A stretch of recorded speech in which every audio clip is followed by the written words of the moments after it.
शंकर्या थांब.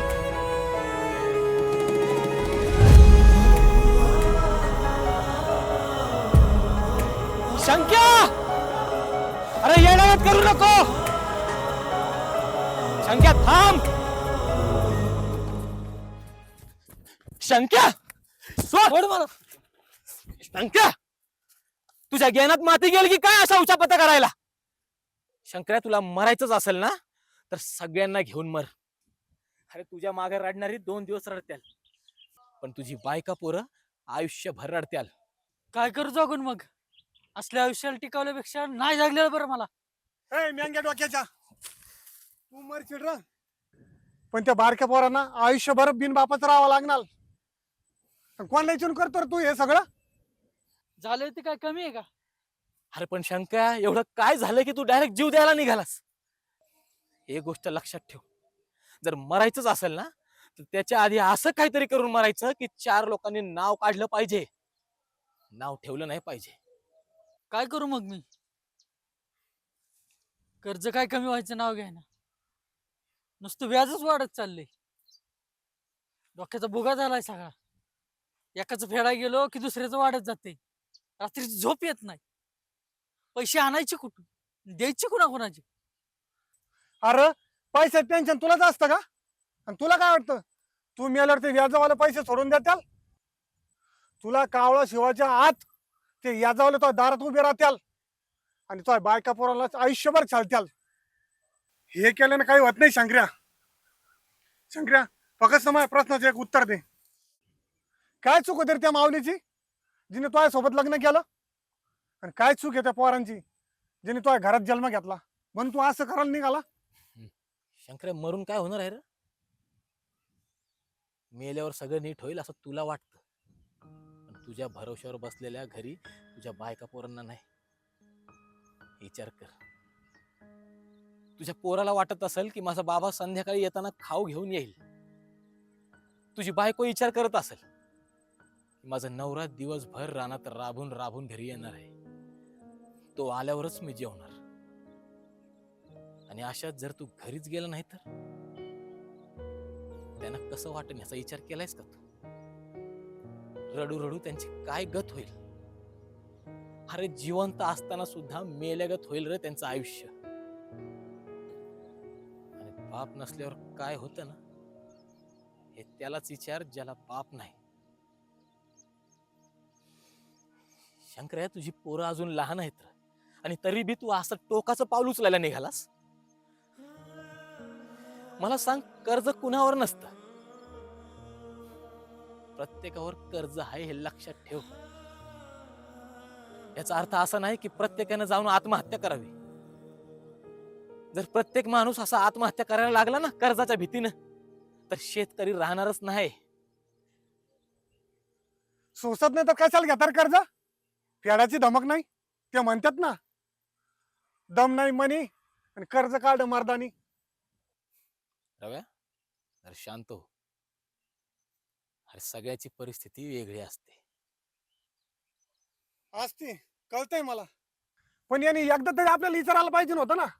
आपण का मेलो होतो का? कसं बोलणार? सगळ्यांकडून घेऊन ठेवलेत, तुमच्याकडून घेतलं तर परत द्यायचेच की तुम्हाला. घेतलं म्हणून काय झालं? आम्ही काय लगेच मागायला असतो का त्या घरी?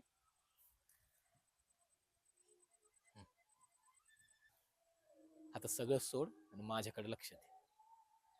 मला फक्त एवढं म्हणायचंय की तू एकदा तरी आम्हाला सांगायला पाहिजे होतं ना. काहीतरी उपाय निघाला असता की हे असं करून काय होणार आहे?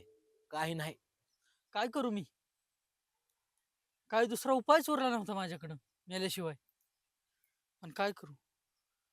आता असं वाटायला लागलंय की हे मी काय करायला निघालो होतो मी माझं. एक गोष्ट ध्यानात ठेव, आयुष्यात किती बी मोठं संकट आलं ना, तरी बी हे मुला भावाचं शरीर कुणा पायी वाया घालवायचं नाही.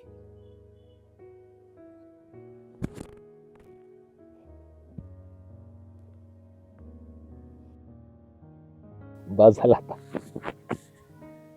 अरे मी काय मोठा मोटिवेशनल स्पीकर नाही, आपल्या माणसासाठी करावं लागतं. आणि तू आपलाच आहेस ना, म्हणून तुला सांगतो. अरे मरायला चाललाय. दावा तर काय हिशोबात आणायचं. ये नाही काय म्हणणार आहे. तुला बघून असं वाटतंय तो मोठा वायर रूप आणायला पाहिजे ना आता. ग बसतो का? गप्र राव्या, काय त्याची चेष्टा करतोय. बरं ऐक, तुझ्या घरी मी आलोच. बरं सोन्या तू तू हो तर पुढं येतोच.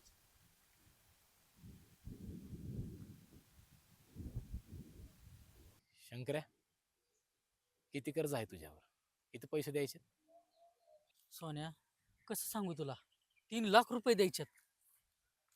माझ्या तर डोक्यात चाललंय खालची 2 एकर विकून टाकू, कर्ज पण फिटेल आणि बंगला पण होईल माझा. अरे डोक्यात फरक पडला की काय तुझ्या? जमिनी खायला निघालास? पुढे जाऊन तुझीच पोरं म्हणत्याल आज्यानं कमवलं आणि बापानं ऐकलं, आणि त्याच बापाच्या चुकीमुळं आम्हाला दुसऱ्याच्या रानात जावं लागतंय मजुरी करायला. तर दुसरं काय करू? पैसे तर द्यावेच लागतील ना त्यांचे.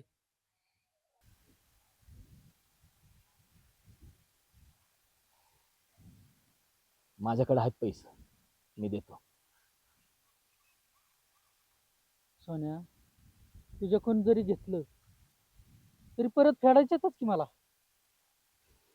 अरे पण मी कुठे म्हणतोय की दिलेल्या वायद्यावरच परत दे म्हणून. जसं जसं तुझ्याकडे पैसा आलं तसं तसं देत जा, पण जमीन विकायची नाही हे लक्षात घे. ही काळी माती आपल्या शेतकऱ्याची शान आहे, तिला गमवून कसं चालणार? परत ही जमीन विकायचा विषय तुझ्या डोक्यात येता कामा नाही. माझ्याकडे 50,000 आहेत, तुला देतो, तू देऊन टाक. आणि जमलं तर अजून 2 महिन्याचा वायदा घेऊन ये, म्हणजे हळूहळू पुढे तुला कर्ज फेडता येईल. सोन्या, खरं सांग का तुला, एवढं पण नको रे करत जाऊ लोकांसाठी. या सगळ्या गोष्टीतून मी पण गेलोय, म्हणून काय त्रास होतो ना हे सगळं मला कळतं. म्हणून तर शंकर्या, मला आपल्या लोकांचं दुःख बघवत नाही रे. आणि तू बी तर आपलाच आहे ना.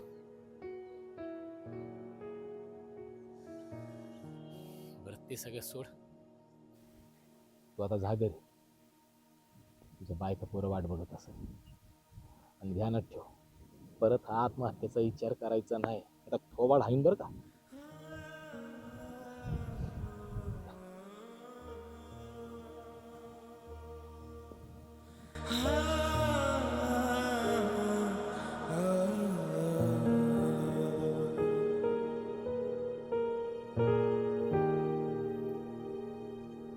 काय रे, काल मी घरी आलतो, घरी नव्हतास, कुठे गेलतास? ते पल्लवीन मी जरा बाहेर गेलतो. काय बाबू, विषय वाढला म्हणा भाई तुमचा. हा, विषय वाढला. हा विषय तर वाढणारच ना. अरे मग मला घेऊन जायचं ना. नाही, ते काल जरा तिला तिच्या बाबांची आठवण आलती. मग मी म्हणलं चल महादेवाला जाऊ. तिथे गेल्याच्या नंतर जरा डोकं पण शांत होईल आणि मन पण हलकं होईल. पण काल ते माझ्यासोबत बोलता बोलता अचानक साईडला जाऊन कोणाबरोबर तरी फोनवर बोलायची. कोण होतं काय माहित, पण ती सारखं जाऊन बोलायची. तू विचारायचं ना कोण होतं म्हणून. विचारलं मी तिला, ती मला म्हणाले की माझी मैत्रीण आहे. पण मैत्रिणीचं नाव कोणी राव म्हणून सेव्ह करतं का? आता तू काय पण बोलायला बर का. तिच्या पर्सनल मॅटर मध्ये तुला काय करायचंय? ती तर तुझी मैत्रीण आहे ना. मग आणि मैत्रीण म्हणून तू आगो, कशाला तिच्या पर्सनल आयुष्यात जायचंय? तुला नाही माहित रामल्या, आम्ही रोज किती बोलतो. एक दिवस असा नाही की एकमेकांशी न बोलल्याशिवाय राहू. एक दिवस असा नाही की एकमेकांची खबर न घेतल्याशिवाय राहू. आणि मी तिचा एवढा विचार करतो ना, सतत माझ्या डोक्यात तीच चालू असते. आणि मला तिची एवढी सवय लागून गेली ना की बस. पण काल मला कुठेतरी जाणवलं की ती आतून खूप दुखावली आहे. तिच्या बाबांच्या जाण्याने तिला खूप मोठा धक्का बसलाय. मला नेहमी वाटतं तिला कोणतरी ठेस न पोचाव. मला सारखं वाटतं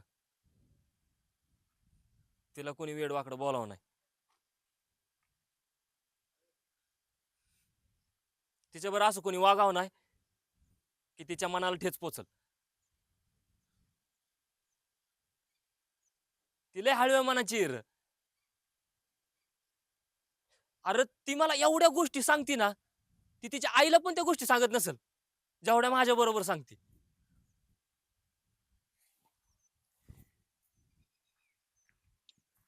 अरे माया, तू तिच्यात गुंतत चाललाय बर का.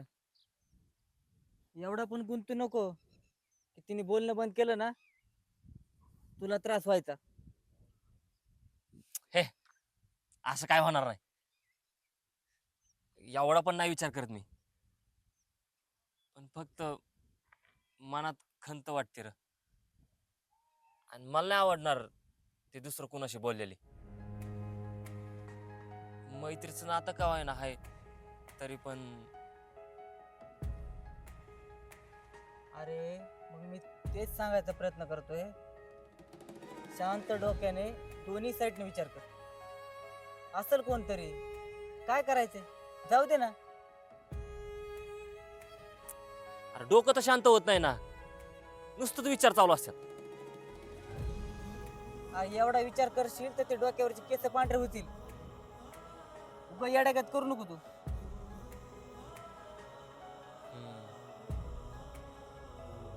जाऊ दे, चल बघू पुढची पुढं काय होतंय ते.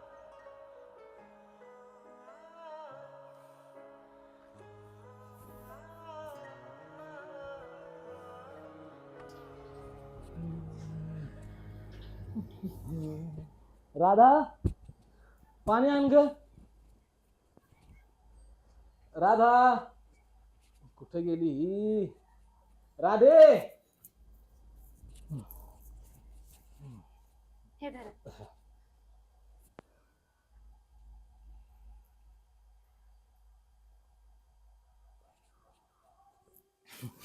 अग हे काय आता असा अचानक खाली खेचून बसवतात का? झालं काय तुला? मला काय नाही झालं, पण काहीतरी होणार आहे. आता काय होणार आहे? मला सांगा, आपल्या लग्नाला किती वर्ष झाली? आता हे काय नवीन? तुला सकाळ सकाळी काम नाही करा आता? काम तर रोजच असतात. आता तुम्हीच म्हणता ना, काय रोज रोज काम करते आणि आता चांगलं बोलायला लागले तर असं बोलता वे. बरं बाबा, बोल तुला काय बोलायचंय ते ऐक. तुम्ही आपण भविष्यात जाऊन पुढं काय करू हे नाही माहित मला, पण आपण ना आतापासूनच थोडीशी सेविंग करायला चालू केली पाहिजे. आता हे काय मध्येच नवीन? करायला पाहिजे मला असं वाटतं. बरं बाबा, करू. खुश? मला वाटतंय की भविष्यात कधी काय अडथळा आला, अडचण आली आणि त्याला सामोरे जायला आपल्यात ताकद नसावी, मग तर ह्या सगळ्या गोष्टींचा विचार तू का करतीस? मी आहे ना, आणि तेव्हा पण असेल. राधा, तुला सोडून मी कुठंच नाही जाणार बघ. पण एक वाटतं की काही स्वप्न अधुरी नको राहायला, जसं आपली राहिली. नाही राहणार. आणि हे सगळं नेमकं तू आजच का बोलायला लागलीस ग? आता बोलायला लागल ना, घरात कोणतरी नवीन येणार म्हणल्यावर विचार तर करायला लागल. नवीन कोण येणार आहे? बाबा येणार आहेत का? की मेहुणे? अहो ते नाहीत येणार. उठा बरं, तुम्ही उठा. अगं पण घे, बोला. आपल्या घरात नवीन कोणतरी येणार आहे, जे भविष्यात आपलं नाव मोठं करेल.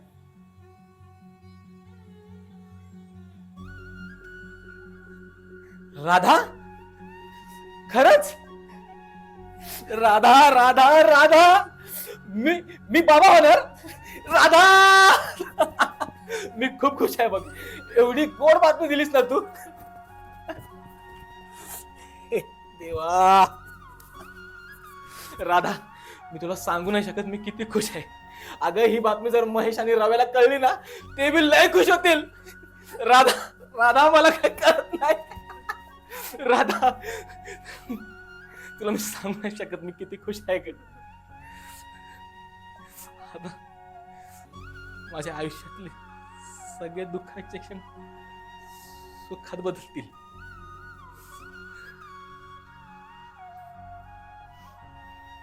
राधा, आज मी लय खुश आहे ग.